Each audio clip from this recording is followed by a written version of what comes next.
Iniciamos con la clase del día de hoy. Tenemos un tema muy interesante sobre lo que es la toxoplasmosis. Gracias a todos los que nos escriben. Los que no se han suscrito, le invitamos a que se suscriban a nuestro canal de YouTube, donde semanalmente estamos agregando diferentes videos de lo que es laboratorio clínico. Y bueno, el día de hoy tenemos sobre lo que es el tema de la toxoplasmosis. Los invitamos a que revisen bien la charla que estuvimos presentando la semana pasada, que hablamos sobre lo que es el perfil hepático, la interpretación en el laboratorio clínico, temas muy importantes. Les invitamos a hacer sus comentarios, gracias a los que ya se están reportando de Centroamérica, de Bolivia, también tenemos seguidores de México. En la descripción del video les voy a compartir los enlaces de nuestras redes sociales donde nos pueden seguir.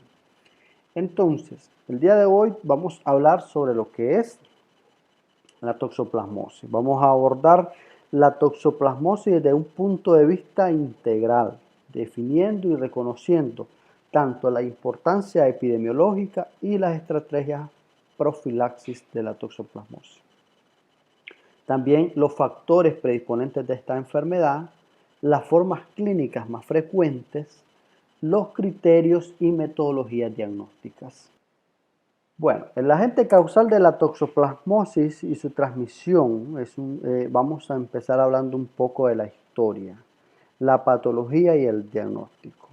Entonces, también es importante conocer cuáles son los grupos de riesgo dentro de las manifestaciones clínicas patológicas y abordaje diagnóstico. Hablando acerca del agente causal y ciclo biológico, este parásito se conoce como Toxoplasma gondii. Este tiene ciertas características que es apicoplexa eucoccidia. Este parásito tiene un hospedero definitivo, en este caso que son los felinos. Cuando hablamos de felinos, en el caso de los humanos, bueno, tenemos mayor contacto con los que son a nivel de origen o los que son domésticos para nosotros. Y tiene también este parásito ciertos hospederos intermediarios, como por ejemplo las aves y mamíferos. Es decir, que por medio de estos vectores biológicos, por así decirlo, podemos nosotros los humanos llegar a contraer esta enfermedad, esta infección, por lo que es el toxoplasma. Entonces, bueno, las fuentes de infección está desde los alimentos, el suelo contaminado y la sangre. Las vías de transmisión, ya sea oral por medio de la ingesta de alimentos, transplacentaria, que es por ejemplo en el caso de la madre, lo que es al bebé, y los trasplantes. Cuando hablamos de trasplantes, también nosotros nos referimos a las transfusiones sanguíneas. ¿Bien? Y los estadios infectantes de este parásito están desde brazoitos, que es lo que nosotros conocemos como quiste tisular, esporozoitos, que son los ooquistes, y por último los taquizoitos. Bien, entonces, bueno, para iniciar hablando de este tema, es muy importante conocer estas terminologías que nos va a ayudar a identificar y nos ayuda a poder conocer sobre lo que es esta enfermedad. Hablando sobre lo que es el ciclo biológico de lo que es el toxoplasma, lo que es este parásito, bueno, inicia en el oquiste con esporozoitos. Estos van a ingresar por vía oral, van a viajar hacia el intestino. Este parásito sabe que no es su hospedero definitivo, y lo que hace que no se multiplica, sino que atraviesa su pared a nivel del intestino. Alcanza o llega directamente a lo que es a la circulación. Y esto hace que se vehiculice en las células nucleadas, donde entrando hacia lo que son los tejidos. Entrando a los tejidos puede viajar a los músculos y se enquista. Esto nosotros es donde conocemos, como lo decía anteriormente, la parte infectante de lo que son los quistes tisulares. Pero se incorpora al humano. Bien, bueno, se infecta a través de varios estadios, como ya lo dije anteriormente. Por ejemplo, los ooquistes maduros que están en heces, estos en el consumo de alimentos contaminados o por contacto con heces de gato y el mismo animal. También el ooquiste ingresa por vía oral. Hoy también se piensa que puede ser por el agua contaminada en lugares de recreación o vía, por ejemplo en las piscinas. Los bradizoitos en quistes tisulares, el consumo de carne de animales, por ejemplo, herbívoros infectados cuando no están bien cocidas lo que son las carnes, infección por vía oral y como lo comen, como este ciclo se repite una y otra vez. Por último, una vez que ingresa el parásito al humano, reconoce su hospedero definitivo, busca su hospedero definitivo y es donde infecta lo que son las células mononucleares, los monocitos palpablemente. Los parásitos se replican para poder establecer una infección. Lo hace por un proceso que se llama endogenia dentro de lo que son los fagocitos. Bien, esto, los oozoitos y quistes tisulares se transforman en taquizoitos poco después de ser ingeridos. Los taquizoitos se localizan en el tejido neural y muscular. Se desarrollan en quistes en bradizoitos. En el caso, si una mujer gestante se infecta, los taquizoitos infectarán al feto a través del torrente circulatorio. Es decir, la sangre le va a servir como donde ellos pueden viajar. Bien, entonces, dentro de los aspectos históricos de este parásito, el descubrimiento inicia lo que es en el año 1908 con Nicolet y Mansell en Túnez, que descubren el Toxoplasma gondii, que es un pequeño roedor. Seguido de eso, simultáneamente en Brasil, Esplendore lo encuentra lo que es en conejos, y ya para el año 1965, Demos y Cole comprueban la transmisión por el consumo de carne. En el 1970, Frenkel y Cole describen completamente lo que es el ciclo evolutivo de esto. La patología dentro de estos descubrimientos, dentro de los aspectos históricos, ya se va hablando de ciertas consecuencias que son las que causa este parásito. Entonces es donde aquí llama al gran interés de estudiarlo. Aquí nos disculpan porque estas imágenes están sobre lo que son las letras. Perdón. En el año 1913, Castellani realiza la primera descripción en humanos en caso de fiebre prolongada asociado a hepatoplenomegalia. Lo designa Toxoplasma pirogenes. Bien. Seguido de eso, en 1923, Hanku, en Praga, República Checa, describe el primer caso de toxoplasmosis ocular en un niño de 1 año que presentaba lo que era meningoencefalitis asociada a hidrocéfalo y coriorrenitis. Seguido de eso, en 1937,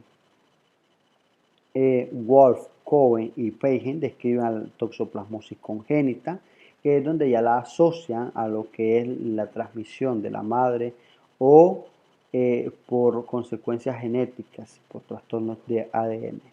En 1940, Pickerton y Weyman describen la toxoplasmosis en adultos y en 1942, Sabin describe la tríada característica de la infección congénita.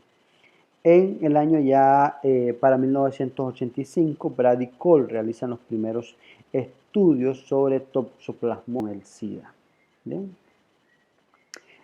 Para el año 1948, Sabin y Feldman desarrollan las pruebas serológicas del colorante, que estas son pruebas muy importantes hasta hoy en día. Seguido en 1985, Desmond y Cole desarrollan un ISAGA, que es un diagnóstico de toxoplasmosis aguda. En 1989, Burg y Cole desarrollan PCR para el diagnóstico de la toxoplasmosis, que es lo que todavía hoy en día nosotros lo vivimos realizando. lo que es la búsqueda o la reacción que existe de antígenos anticuerpos. Es decir, estos estudios han conllevado a muchos científicos a la parte de la investigación para poder dar con el origen, con el ciclo evolutivo de este parásito.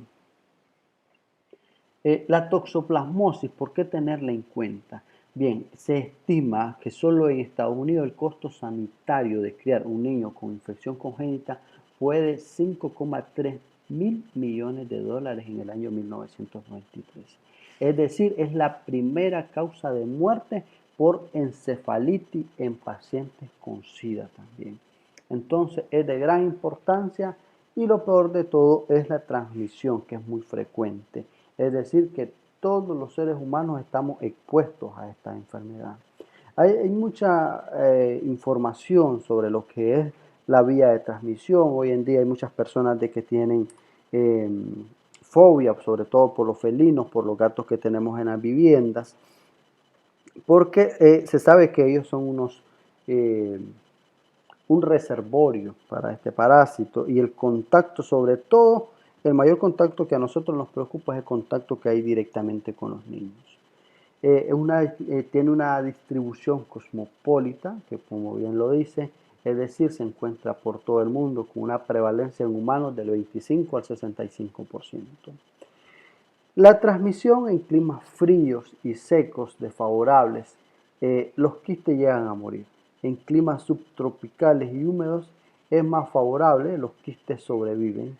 Eso quiere decir de que nosotros en América Latina, que tenemos climas tropicales y húmedos, estamos más expuestos a esta enfermedad. También regiones con alto consumo de carne inadecuadamente cocida hay una alta prevalencia. Por ejemplo, no voy a mencionar países, pero hay muchos lugares donde se acostumbra lo que es la comida cruda, tanto lo que es la carne roja, la carne eh, con poco estudio sanitario, poca calidad de lo que es la parte sanitaria. Y en niños de 0 a 4 años la prevalencia se asocia a una infección por quistes. Es decir, nosotros muy bien sabemos de que los niños son los que tienen mayor contacto directamente, sobre todo con los felinos. Eficiencia de infección según el estadio parasitario. Bueno, como ya lo hemos dicho, el gato es el huésped definitivo. En el gato nosotros vamos a encontrar lo que es el bradizoito, que esta es la dosis infectante 1. Pero cuando se convierte en esporozoito se encuentra una dosis infectante que es igual a 1000. En humanos, recordemos que el parásito podría solo pasar, como se conoce como un huésped intermediario, donde lo podemos encontrar en esporozoito, bradizoito y taquizoito. Cero prevalencia mundial en gatos es del 30 a 40% según los estudios que se realizan o que se han realizado. Solo 1% libera millones de oquistes, pero eso no quiere decir de que no estemos expuestos o no quiere decir de que nosotros no lleguemos a contraer esta infección. ¿Bien?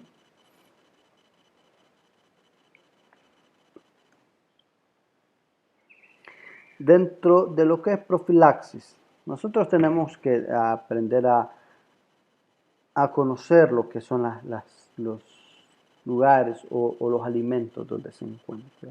Por ejemplo, nosotros cómo podemos evitar bien cociendo bien las carnes, lavando lo que son las frutas y verduras, evitando lo que es utilizar aguas que sean contaminadas y eliminando ciertos roedores, por ejemplo lo que es la rata. Bien, en el caso de los gatos, bueno, nosotros tenemos que estar pendientes de llevarlos donde el veterinario, desparasitarlos. Si nosotros les podemos hacer este estudio a nuestras mascotas, bueno, es de gran importancia para conocer si tienen o no lo que es este parásito.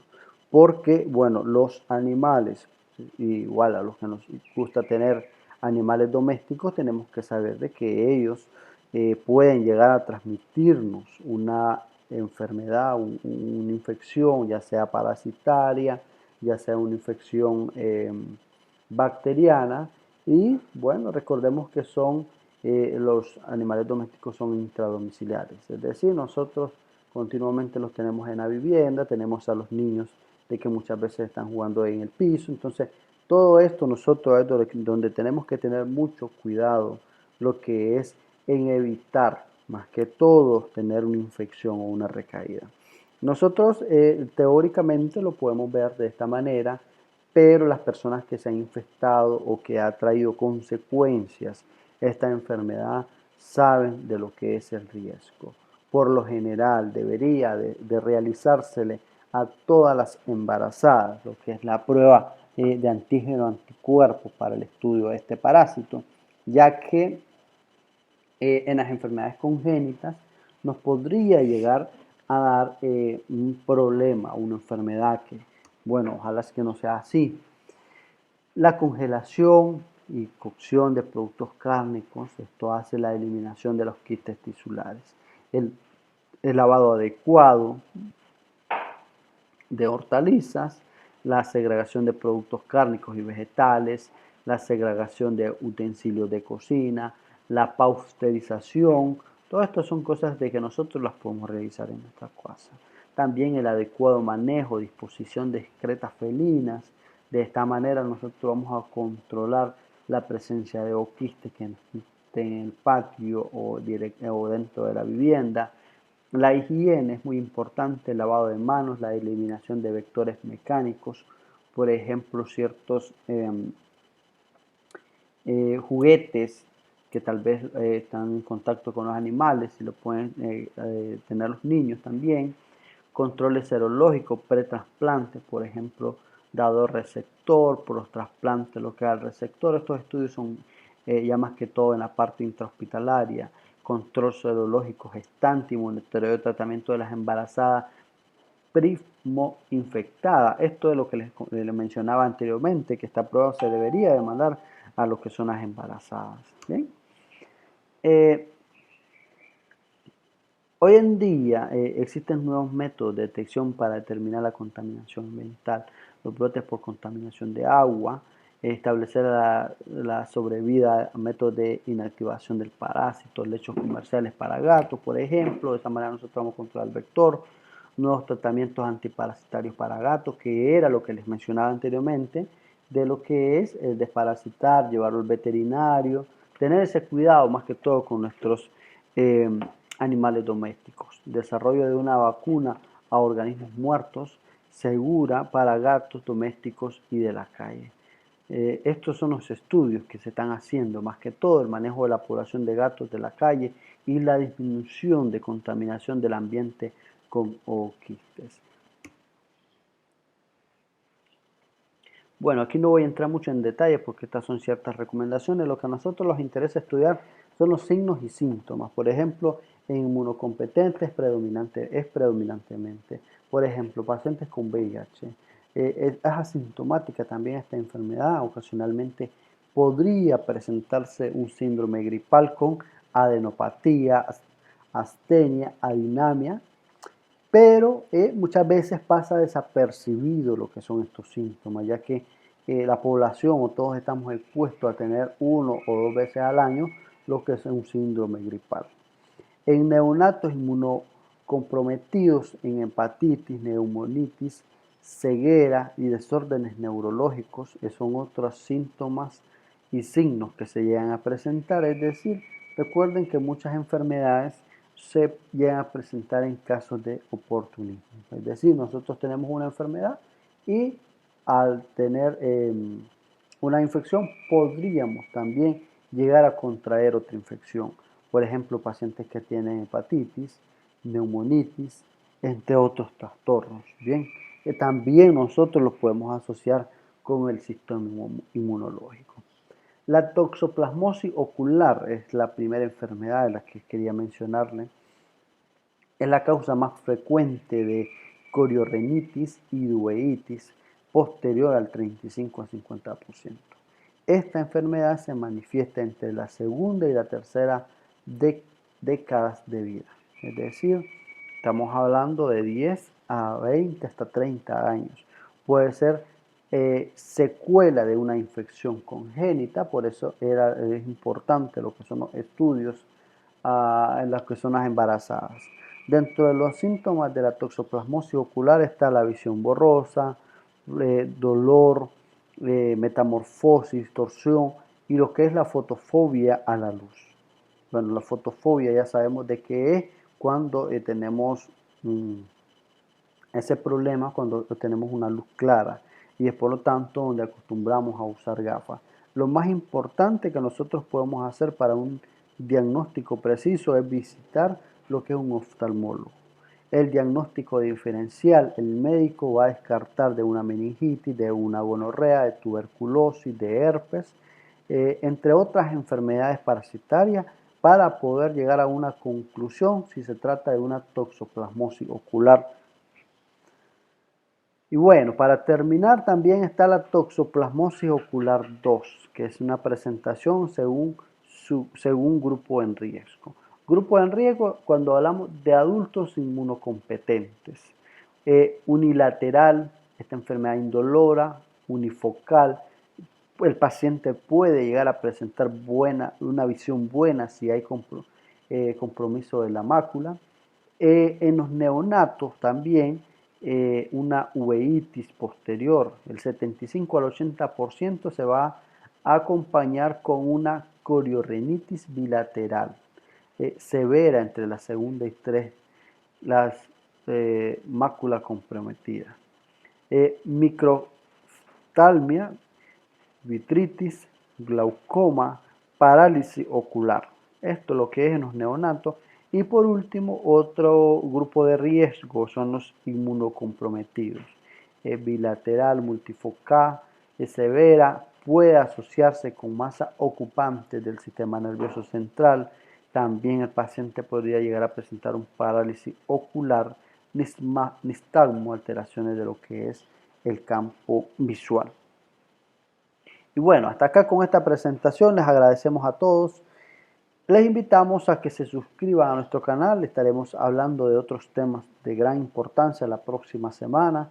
Y bueno, muchísimas gracias a los que nos siguen en nuestras redes sociales.